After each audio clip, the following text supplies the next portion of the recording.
Hello, today I want to show you how to tie a side line to the main line. Traditionally this has been done using a dropper loop, the one shown on the left. These dropper loops, I've tested them many times and they're not that good. They break up sometimes very easily because they're maybe of the many kinks in the line. They're not that strong. That's why I've tested and I've invented the bead knot, the one shown on the right.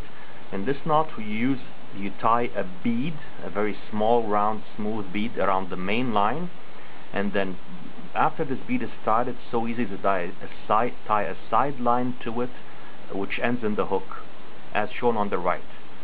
The bead I've drawn in red, it's tied to the main line, and then the side line is tied one end to the bead and the other end to the hook. There are very small beads that you can use, and I've tested them, and the knot I tied to the main line is so strong, and it doesn't allow the bead to slip or anything. And that's what I'm going to show you in the rest of this video. How to tie the bead to the main line without kinking the main line, and with a knot that doesn't allow the bead to slide up and down, and yet give it space to tie the side line attached to the hook to it. Okay, what beads to use? I recommend using pony beads or the smaller seed beads like the ones shown on the left, not the regular beads. Why? Because the seed or pony beads have a very wide lumen in the middle, so it will allow you to pass the lines as many times as you want, and the edges of the bead are round and smooth, not as sharp as the ones on the right. The ones on the right are the regular beads.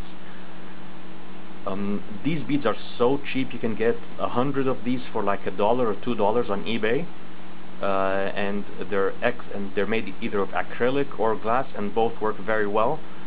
Of course, do not use the regular beads, as I told you, for the two reasons: it has a small hole and the edges are sharp.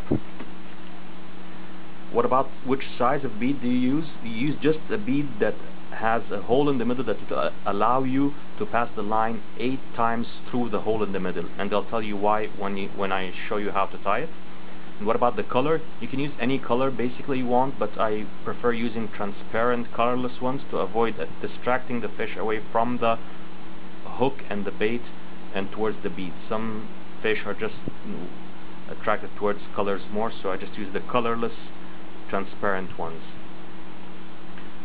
And there are many sizes of these beads. They range from 2 millimeters to 9 millimeters. Choose whichever fits your line, the line you're using. Just allow you to pass the line 8 times.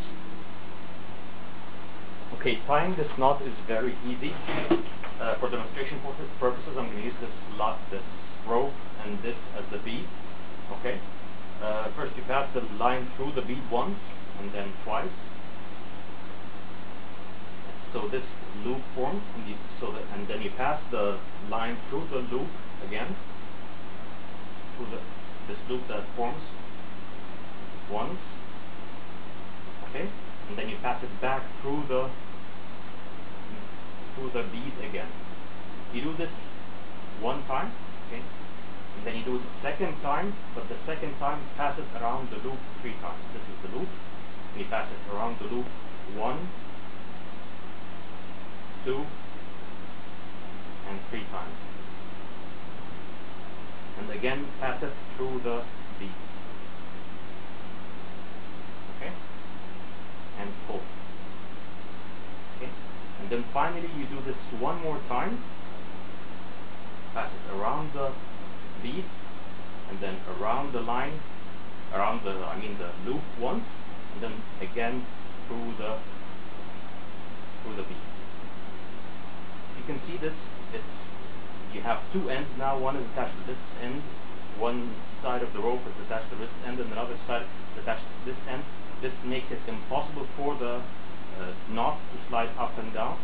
Impossible. It's so strong. So again, I'm going to say it again. You pass it once and twice, and then wrap the line once around the first one, 3 times around the second time you do it, and 1 time around the third time. And I'm going to show you why I did it this way. So This is a drawing of the knot that we just tied. I've drawn the bead in black and the first knot in red, the second knot in orange, and the third knot in green. This explains what gives this bead its extra strength, the bead knot its extra strength. As you can see, number one, the end towards the spool in the first knot, the red one, is pointing towards the spool. The third knot is pointing towards the dead end, and the knot in between is just to separate the two knots and give it extra strength. That's why we did 3 knots. What makes it impossible for this bead to slide is that there are two ends, 2 knots, one at each end, knot number 1 and knot number 3. That's what prevents it from sliding up or down the line.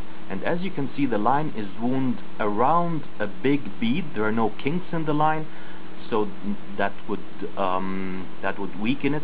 There are no kinks that the line would break at, and that's what gives it its extra strength. I've never seen the line break using these beads and these knots. Okay, what I'm going to show you now is a test of the knots. You see, I've tied 2 knots to the line like this, okay? And to each knot I tied a side line, these 2 side lines, okay? And to each side line I attached a hook. I tie the side lines using either trilene or modified clinch knot, or whatever knot you'd like to tie, as you can see this way.